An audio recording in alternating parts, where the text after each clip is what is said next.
శ్రీకాకుళం జిల్లా ఎచ్చెర్ల మండలం ముద్దాడ పంచాయతీ నందు గౌరవ శ్రీకాకుళం జిల్లా కలెక్టర్ యొక్క ఆదేశాల మేరకు జిల్లాలో నీరు మరియు పారిశుద్ధ్య విభాగం అవగాహన ర్యాలీ నిర్వహించారు. ముఖ్యంగా ప్రపంచ పర్యావరణ దినోత్సవ సందర్భంగా ప్రతి ఒక్కరూ గాలి, నీరు, భూమి కలుషితం కాకుండా పర్యావరణాన్ని కాపాడుకొనుటకు ఇంటి ముందు మొక్కలు నాటడం, ప్లాస్టిక్ నిర్మూలించడం, బహిరంగ ప్రదేశాల్లో మల విసర్జన నిర్మూలించడం, రోడ్డుపై చెత్త వేయడం వంటి పనులను నిర్మూలించాలి. తడి చెత్త, పొడి చెత్త చెత్త సంపద కేంద్రానికి తరలించాలి. పరిసరాలను పరిశుభ్రంగా ఉంచాలి. ప్రతి ఒక్కరూ ఆరోగ్యంగా ఉండాలంటే మన ఊరు, మన గ్రామంలో భాగస్వామ్యం వ్యవహరించి పరిసరాలను పరిశుభ్రంగా చేసుకోవాలని గ్రామస్తులతో ప్రతిజ్ఞా ర్యాలీ నిర్వహించారు. ఈ కార్యక్రమంలో సర్పంచ్ బెండి మల్లేశ్వరరావు, గ్రామస్తులు, వార్డు మెంబర్లు, ఎస్బీఎం జిల్లా కోఆర్డినేటర్ కె అమ్మాజీరావు, మండల కోఆర్డినేటర్ చంద్రశేఖర్, పంచాయతీ కార్యదర్శి, engineering assistant VRO T Sumalatha, Venkatesh, Sneha, Ravikumar, Sunitha, Rani, Tulasi, Bhavani, Lokesh, Jayalalitha, Jai Krishna, సచివాలయం సిబ్బంది, ఏఎన్ఎం అంగన్వాడీ సిబ్బంది పాల్గొన్నారు.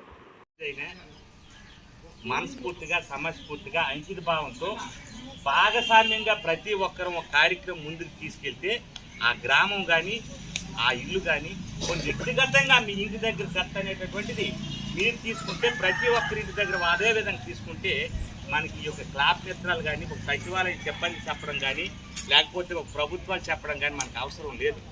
అంటే ప్రతి ఒక్కరు కూడా బాధ్యతగా మీ వ్యక్తిగత పరిశుభ్రత దీని గురించి ఆరోగ్య గురించి ఒకవేళ చెప్పాలంటే మీకు మీటింగ్లో కండక్ట్ చేస్తే ఒక 1 అవర్ పడుతుంది, 1 అవర్ 2 అవర్స్నే పడుతుంది. కానీ ప్రతి ఒక్కరూ అంకిత భావంతో ఒక గ్రామాన్ని అభివృద్ధి చేయాలంటే మనలో మనం తప్పనిసరిగా భాగస్వామ్యంగా ఆ గ్రామాన్ని అభివృద్ధి చేయాలంటే అందరి సహకారం కావాలి.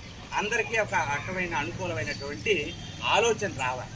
ఇది నాదేది, ఈ చెత్త ఇక్కడ వేసేస్తాం కదా, వాళ్ళందరూ అదే విధంగా వేసేటప్పుడు అందరూ వేస్తే పేరుకుపోతుంది. నాకేది అవసరమా, నేను ఒక్కదాన్ని చేస్తే అయిపోయిందా, పేరుకుపోయిందా అనేటటువంటి ఆలోచన ఉండకూడదు. మరి ఈరోజు భారతదేశం ఋతుపవనాల మీద ఆధారపడినటువంటి దేశం. వర్షాలు పడితే పంటలు పండుతాయి, లేకపోతే మనకి ఏది.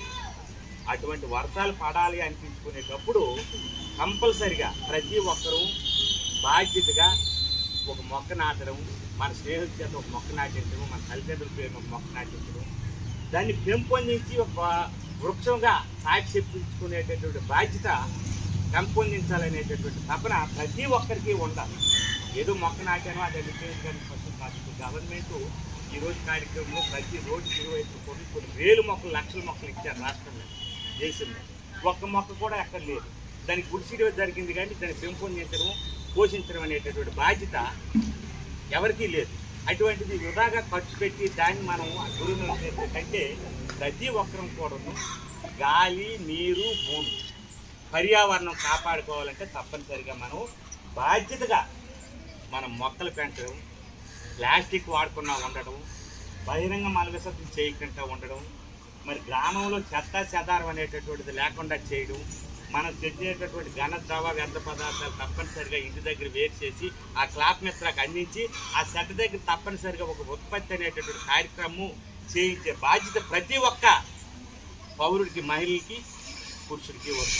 అది బాధ్యతగా మనం నెరవేరుస్తామంటే ఇప్పుడు మీ ముద్దాడ పంచాయతీ చాలా చక్కగా ఉంది. నేను చూసేటప్పుడు మనం అక్కడ ఏదో ఒక పుట్టు దగ్గర ఒక డ్రైనేజీలో ఒక చెత్త ఉన్నది, అదే ఆ విధంగా నేను ఫీల్ అవ్వలేదు. కానీ మీలో మీరు ఒక భాగం మాత్రం గుర్తించుకొని దయచి మీరు ఏ విధంగా అన్యంగా భావించుకొని నాకు తెలీదు. నేను శ్రీకాకుళం నుంచి మీ గ్రామం నుంచి చెత్త తీసేసి నేను గొప్పగా చేయలేదు. నాకు చెయ్యాలని మీ అందరి దగ్గర మెప్పుగా రావాలని నేను చేయలేదు. ఒక భావన ప్రతి ఒక్కరూ అదే విధంగా ఒక డొక్కు తీస్తే ప్రతి ఒక్కరు తీసుకెళ్తారు. మీ గ్రామమే కాబట్టి అటువంటి అసభ్యకరమైన ఆలోచన దయచి మీలో ఉండకూడదు. ఏ కార్యక్రమం చేసినా ఒక వాటర్ ట్యాంక్ దగ్గర కానీ, ఒక గుడి దగ్గర కానీ, ఒక బడి దగ్గర కానీ, ఒక సచివాలయం దగ్గర కానీ, లేకపోతే ఒక శ్మశానం దగ్గర కానీ దేనిపైన చేసిన నిమగ్నమైనగా పరిశుభ్రమైన ఆలోచనతో, పరిశుభ్రమైనటువంటి మనసుతో మీరు తప్పనిసరిగా చెయ్యాలనేటటువంటి ఆలోచన మీరు ఏ విధంగా అన్యంగా భావించవచ్చు. ఇక్కడ నేను ఏదో మీకు అన్నాను అంటే మీలో ఆలోచన భావన మార్పు రావాలని, కానీ నేనైతే మాత్రం మీకు అన్యంగా భావించవచ్చు. దయించి మీ అందరికీ నాకు ఈ చక్కనైన అవకాశం ఇచ్చినటువంటి మీ అందరికీ హృదయపూర్వక ధన్యవాదాలు.